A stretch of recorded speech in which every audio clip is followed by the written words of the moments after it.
Hey everybody, this is Scott Schimmel, and I'm the co-host of the Dream Big podcast with Bob Goff and friends, and I'm here with my friend Bob Goff. You are indeed a good friend, Scott, and I'm so glad that we get to have these conversations on this podcast with other friends and hear what they're learning.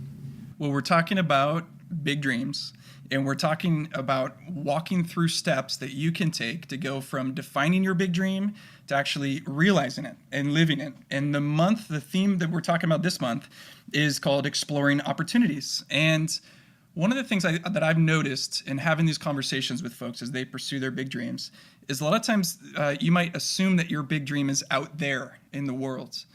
And what if your big dream is actually here? What if the opportunities for you to learn, to grow, to become who you're supposed to be are right where you are? Yeah, sometimes you think it's around the corner, down the street, just out of reach. And it takes a moment of quiet contemplation to say, what do I already have right now? And you might look around and see in your family and your friends to say, wow, I'm actually, some of these biggest ambitions I've already achieved. And you could say, are there others that I've been just thinking about? But what's the way to get there? And exploring opportunities is a great dialogue with new and old friends about how did you get there? How did you figure out what that ambition was and what were the next steps you took? Well, that's the theme of the conversation we're about to listen to between you and Rebekah Lyons. Yeah, just an amazing woman, a dear friend, along with her husband, Gabe. And they have a truly magnificent family that just got a little bit bigger with the adoption of Joy, and you're going to hear about her. This is a podcast that I spent just time just enjoying talking to Rebekah about what she's dreaming about. And life and the circumstances haven't always been easy. And so sometimes those are the conversations that lead to the greatest kind of revelation for me. What did you do when it got really hard, when you were really confused? Yep. So if you find yourself in a similar spot in life or have been through something difficult, this conversation is just going to be for you. So Rebekah, thank you so much for making time to spend together. I get to see you on a video here, and I just love seeing your face. You just represent so much that's good in the world and so much authenticity. So thank you for being on the podcast. Of course. Anything for you, Bob. Thanks for having me. And I love that you have your Pepperdine Law shirt on. We have to let everybody know I teach a class at Pepperdine Law School on failure. So law school oftentimes is about win, win, win. But the rest of my life is about what do you do when it went really wonky. And so I think that is one of your outstanding characteristics has been your authenticity. And you just don't care what it looks like. You say the way it is. And I think if we could have more people feeling free to do that, then we'd really be onto something. So will you introduce yourself to everyone? I've known you just as a friend, a courageous mom, an adoptive parent, a author, a speaker. It's almost unfair. Wow. I like to introduce myself as a late bloomer. None of this began until about 6 years ago, but yes, my name's Rebekah Lyons, and I do have 4 children now, all the range from 18 years old to 5 years old. And one of those is a new addition. Yes, Joy Lyons came home from China with us 3 months ago. So we are still getting to know each other, but she is a joy bomb that literally has invaded our house. We laugh all the time. She's amazing, and I think it's taken me back a decade in the best of ways. I was scared I wouldn't have energy for it, but I'm finding it. So when you think about exploring opportunities, wow, you wouldn't have to go very far in your life to see an opportunity. How did that come to pass? Sure. Well, our oldest son, Cade, who just turned 18, was born when I was 26. And I found out 6 hours after he was born that he had Down syndrome. So that was my entree to motherhood. And it was a traumatic day of, emergency C-section, failure to thrive, in the NICU for a week. And so at that point, we were just fighting for his life. The diagnosis was secondary. But obviously, because it came as a surprise in my mid-20s, it did change our trajectory immediately. And I remember the day I got the confirmed diagnosis, they send off the geneticist testing. It takes a week to come back. And I will never forget the day I got it back. And I looked at Gabe and I just said, everything's changed. And I don't even know what it is, but I just know whatever I thought it was, it is not. And now we're in this adventure. And so when we got this idea to adopt Joy 17 years later, right? I remember 2 years prior to that pulling into my garage, and I remember kind of teasing with the idea of adoption back and forth throughout our marriage for about 3 minutes every 3 years, but nothing we were ready to move on. And I remember telling God, if you want this to happen, put her right here in front of me. Like, show me who she is, and I'll name her Joy.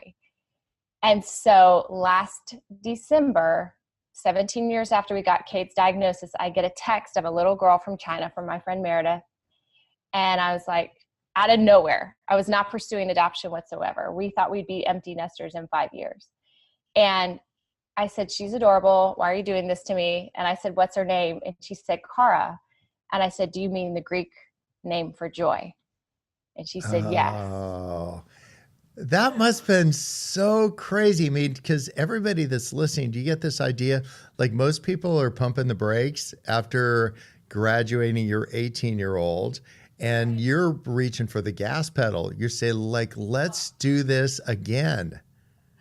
I don't know that I was reaching for the gas pedal. You would have thought that would have been like, oh, okay, God, we're doing this. You did exactly, you met all my ultimatums. But still, even within a couple days, fear would want to creep in. But Gabe just kept saying, which my husband, he's like, I believe this is an invitation into something. And his leadership in that, I was kind of laughing. I was like, you were supposed to be my out, like of all people who would go, he's like, yeah, heck I think no. we're good. And he's like, no, I'm in, I'm up for this. And so the Lord kind of worked that out in my heart. We celebrated our 20th anniversary a couple weeks later. And I remember this moment, this pivotal moment with Gabe, right when I finally said yes. I said, I feel like I felt the day I got Kate's diagnosis. I feel like I've been thrust back into that same 26-year-old mind and heart. And I said, and I remember feeling so afraid because everything was going to look different. And I said, this feels like that again. I thought we knew the next decade or two, but now all of a sudden we don't. And yet it's not so scary because we've had Kate. So the girl we're adopting had Down syndrome. So we have a child with Down syndrome biologically. And then I wanted to be able to choose Down syndrome 17 years later. And I said to Gabe, I said, it's not so scary because we have Kate and perhaps, and then it hit me and I'm all emotional and he's just smiling at me from the other side of the room. And I said, finally it hits me. And I said, perhaps God gave us Kate 17 years ago because he knew he'd bring us joy 17 years later, and we would say yes. That just takes me out. And then Gabe just smiles and I'm a crier anyway, but like, dang. The rest was history. Talk about the right person to talk about exploring opportunities. Sometimes people think exploring opportunities is putting your backpack on and going on this terrific adventure with a flashlight, and it's going to be awesome and all that. But you had to overcome some real fears, no doubt, to say, and diving into ambiguity. I mean, are you and ambiguity like really good friends? Do you go everywhere together? Pretty much from now on. I mean, it feels like it's been that way since we moved to New York, even in our mid-30s. That was a midlife reset. It's people who are ready to jump, even when it doesn't make logical sense, just because they can't shake it.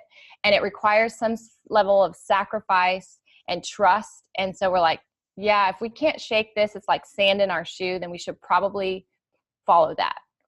And I know you believe in that, Bob, because you jump out of planes. It seems like a pattern for you, though.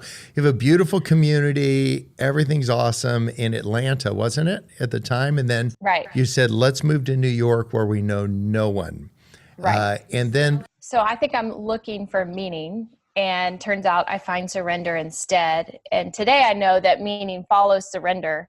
We often want these lives that are full of meaning and passion and purpose, but we're unwilling to yield the life we're currently living. And that was a challenge that I think the Lord put in my heart when Cade was born, and then it's been a pattern ever since. So when we got to New York, I have anxiety and crippling anxiety and panic attacks. And that was a season, again, that was uncharted. Didn't have any idea that was coming. And the Lord even took me through a healing season after that. And that is actually what launched my career. Can we just Crazy. Can we pause on that for a second? Because as the time that we've spent together, you're just always like, authentic, but composed, and people wouldn't be thinking there's a bunch of anxiety that had been in your past and all that. And to just, for the people listening, to just not assume everything's awesome in people's lives. The people that know me see me wearing this Boston Red Sox hat everywhere.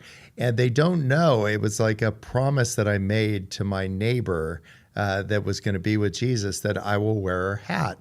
And so if I go through New York, and evidently you New Yorkers like the Yankees, and so they'll like hiss at me, and they don't know I'm wearing my neighbor's hat. Like if they knew what was really going on with the guy under the hat. And so a word of encouragement for people that to just pause and to just assume that there's more going on. Did you feel like people knew you, or was that a very lonely, isolated time when you're in a new city, young kids? No. I left my family, my friends, my home, my community. There were a few handful of people that we knew coming in, and they were wonderful. There was a group of 4 of us that met every Tuesday. We called it a Bible study, but it was definitely a support group with some scripture and prayer every once in a while. But yes, I felt largely alone in what I was walking through and didn't really have language for it for people until I came out of it. And as I came out of it, I was able to put language around it.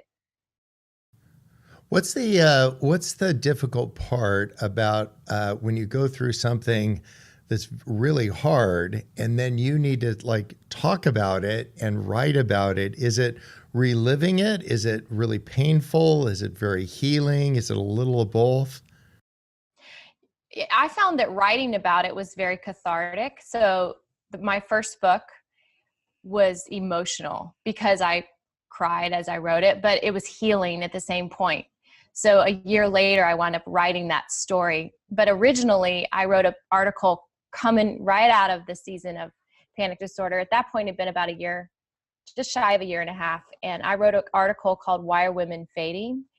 And it was just this description of how I felt. And I felt so many just like me who in their midlife season, they reflect and they find that they are, remember marching off to college, just full of ambition and dreams and excitement. And 20 years later, they find themselves becoming this small version of themselves. They're kind of shrinking back in life. And with that comes this sense of purposelessness.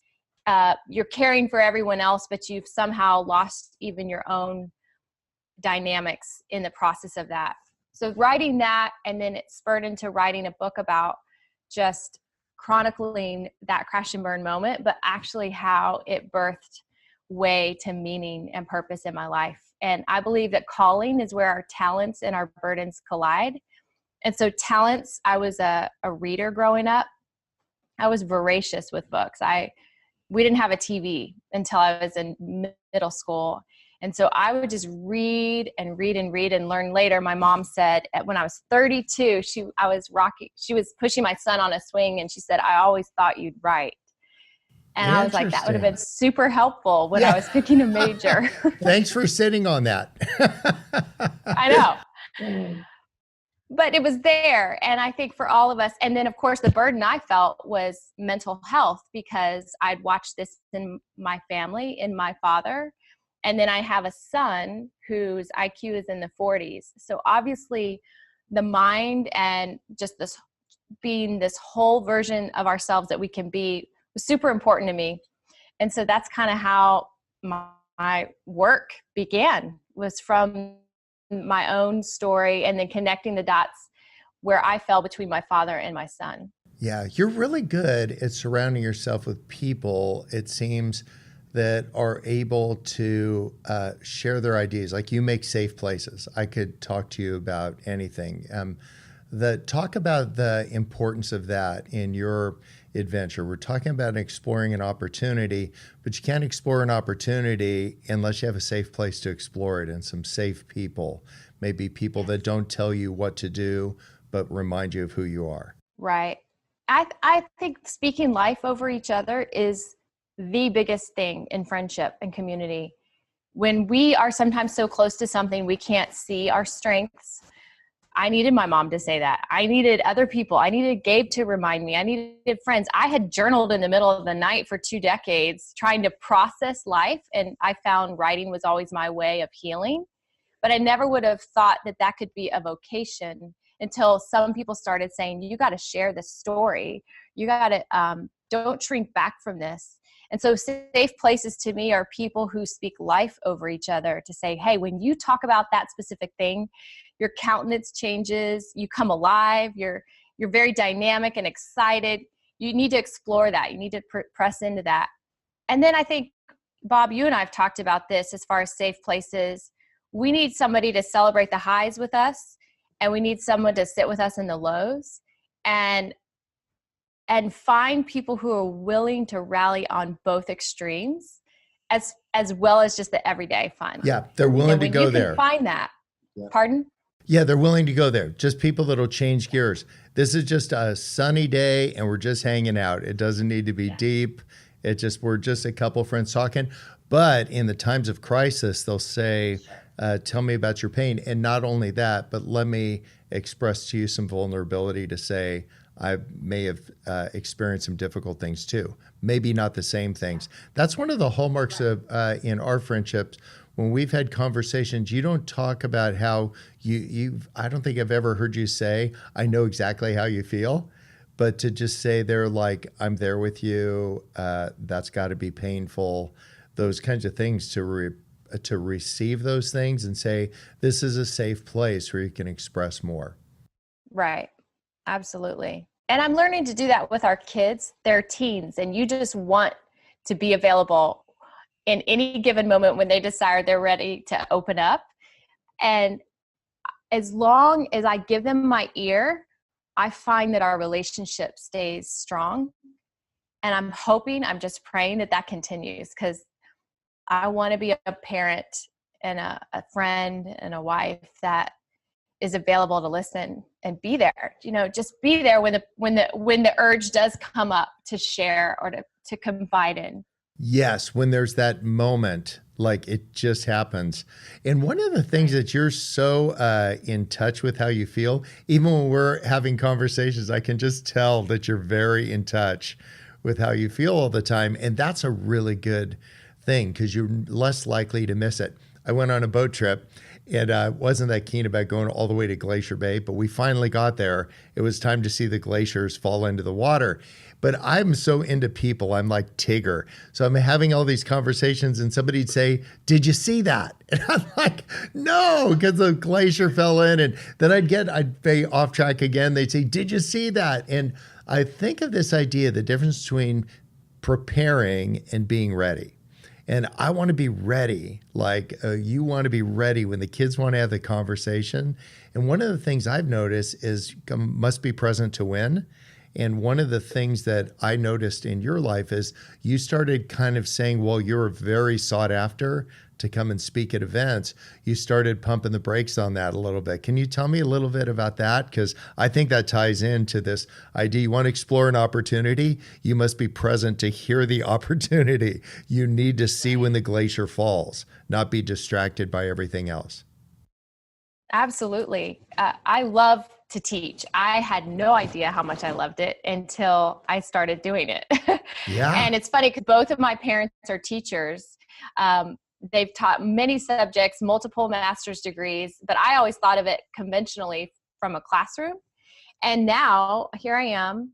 The craziest thing is my panic attacks began on an airplane, and now I have to get on an airplane many Fridays to go talk about overcoming panic disorder. And so it's not talk about facing your fears.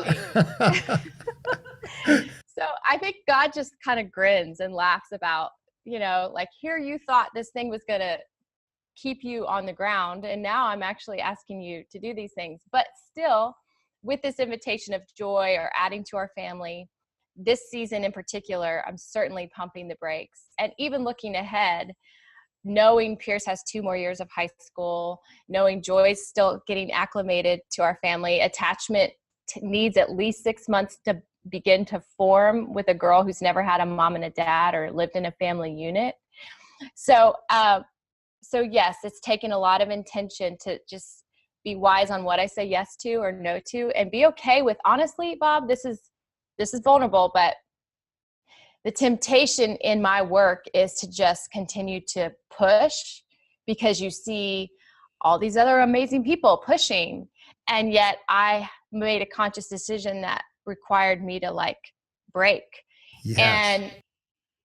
And I could sit in that and go, oh, I might not be in on all these different opportunities. And yet at the same point, I'm like, this is exactly where I'm supposed to be. This is where I'm needed.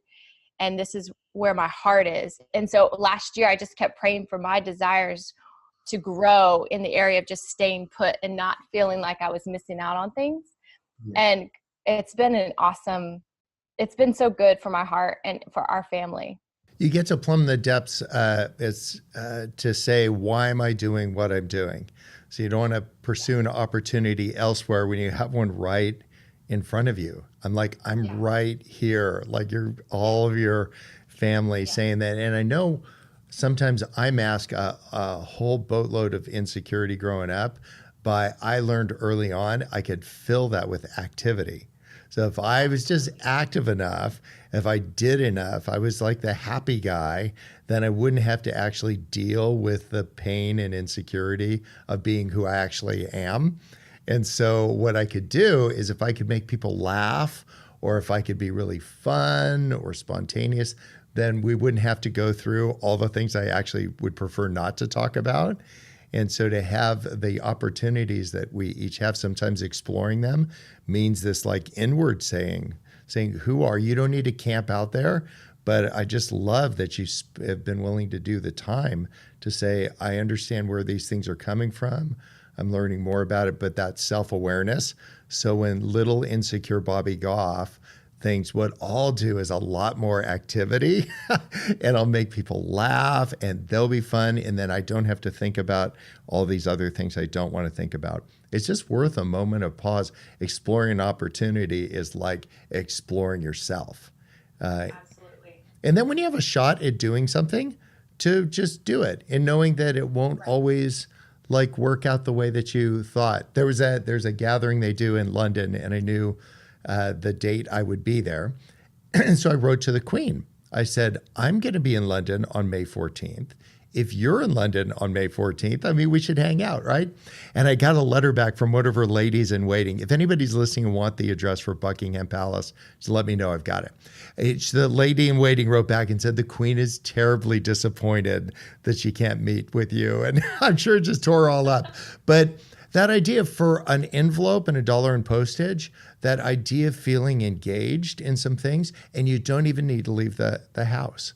So finding opportunities doesn't mean necessarily going far away, but to know who you are and then to bring these opportunities you're surrounded. You made some of them and you adopted the other ones.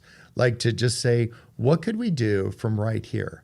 And that's one of the things that I've so enjoyed watching your family navigate. You could be super high functioning, at the same time really intuitive enough to say, where is that coming from? Why am I doing what I'm doing? And what do you want to be remembered for? And that, I think, is be the last question I have for you. So we've logged some years together. Tell me 10 years from now. Tell me about Rebekah plus 10. Who's she? Oh, wow. She has another 15-year-old. That's true. Yes. That's true.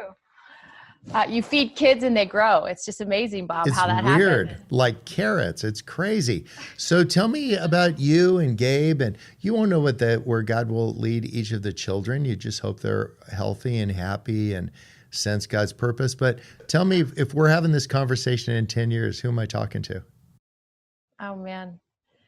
I pray that my legacy is one who believes in other people deeply. I had a conversation with someone yesterday and she's like, why do you believe so strongly that I can do this? And I was like, I just do. I don't know why. I just see it in you. And I know that you are stronger than you think. And I know you're capable of it. And you have it. God has given that to you to overcome this thing in front of you. So maybe that I just become this lifelong encouragement, speaking life over other people, because I know how paramount that has been for people who've done that for me. It's just belief. I want to be someone who's full of faith in a way that is able to kind of just share that with whoever I'm talking to and go like, hey, while you might feel inadequate or ill-equipped or like this is so daunting, you're supposed to do this and you can do this. And I just want to be that for people as long as I have breath. I want to speak life over them because that's what's been a game changer for me. I know I felt like you are fully present wherever you are, whenever we're having a conversation. Yet I know enough about your life that 1 or 2 rooms over, Joy is doing this thing, and you've got 9 people that want to do this with you, and you're on the way back to that plane that terrifies you, and yet you've maintained your ability to be present in the conversations that you're at. Can you give one last idea about how to have people just do that? We're not going to find our opportunities if you're elsewhere, like you're physically in the room, but you're actually thinking about 9 other things. And I've just always noticed that about you, that you're just wherever you are fully. How can you do that? How do you pull that off? We had to read a book last year to adopt called The Connected Child, and it's trust-based parenting, and it's all about connection. In fact, I write a whole section in this new book on connection and how it's all driven by relationships. And at the end, people are the prize. They are. I mean, we might think it's our work or our accolades or our reputation, but honestly, it's the connection that we forge with anyone, whether it's a stranger that we just met that day or someone we've known for 2 decades. And I feel like I want to, because I'm kind of one track focused, it's almost easy for me to just stay in that conversation, eye contact, lean in, listen, ask lots of questions. I'm just so curious. And I think that's one thing a lot of us could be more as we age. Sometimes we don't stay curious, but I had 25 teens in my house last weekend and I'm just listening and asking questions. Yeah. There's so much to learn from other people.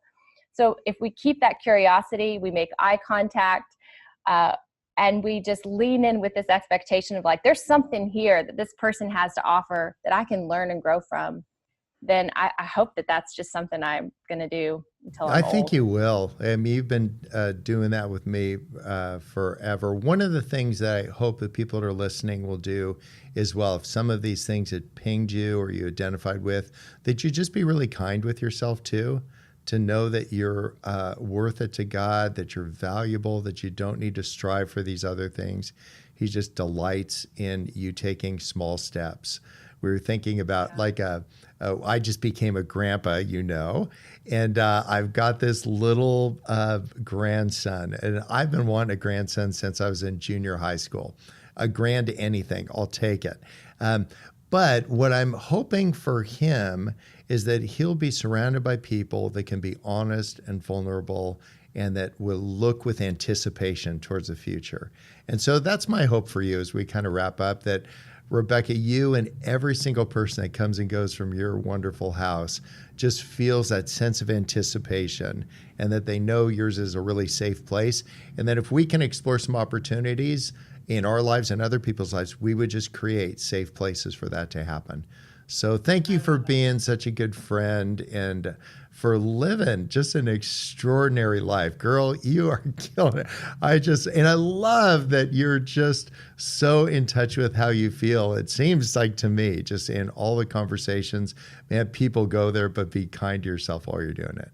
All right. Thanks, Rebekah. We love you. Thank you, Bob. Love you to the You're family. awesome. Bye. You know, it's easy when you listen to conversations and podcasts just to skip to the next track, go on to the next show. But this is one of those conversations that I just want to soak in and think about some more. Yeah, I agree. I am such a note taker, and I will take notes on the things that pinged me, even go back and replay something if I felt like I missed it, to say, is there some application in my life to that? What is a time that I need to be courageous in my life? Is there something right now that I can be doing? And seeing the way that Rebekah has navigated some of the difficult things in life and done them with grace and poise, but also there's been times where it's just been tremendously hard. Yeah. Boy, if that's you right now, will you just take a breath, give yourself permission to get those things out? If faith is a big deal for you, let God know all about it. Say, I just don't get it. If faith isn't a big deal for you, get it written down anyway and say, these are some of the things I'm trying to figure out. One of the things she said was that there are big opportunities right here, right where you are. And I think that's what I'm picking up on what you're saying too. Like sometimes we just need to stop and reflect and ask these bigger questions about my life now. What am I learning? What are these people in my life teaching me? What are the things that I'm missing?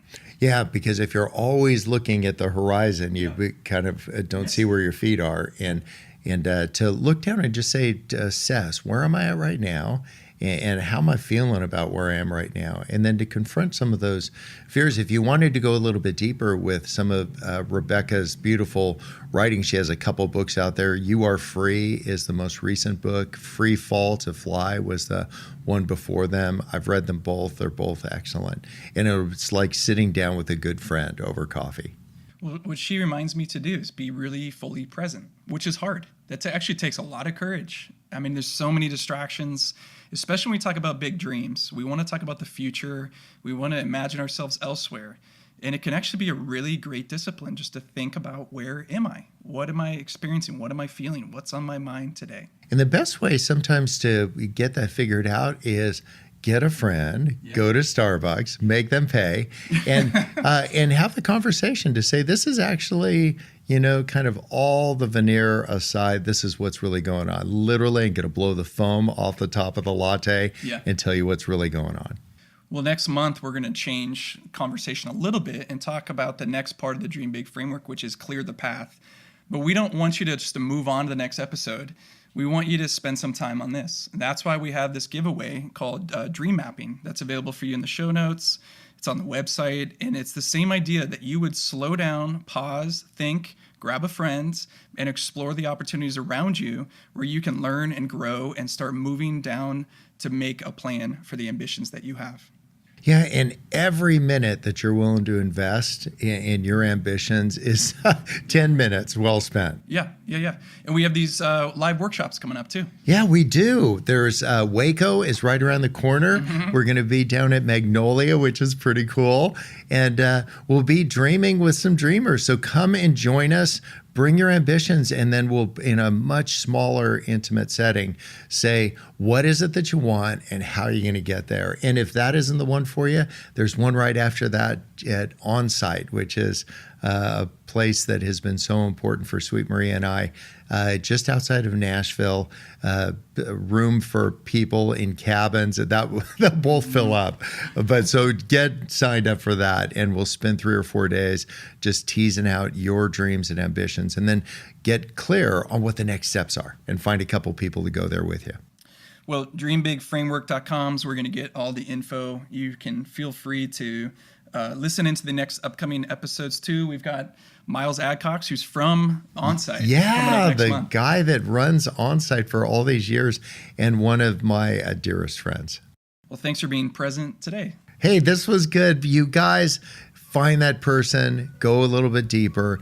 You are so worth it, and your ambitions are just waiting for you to give flight to.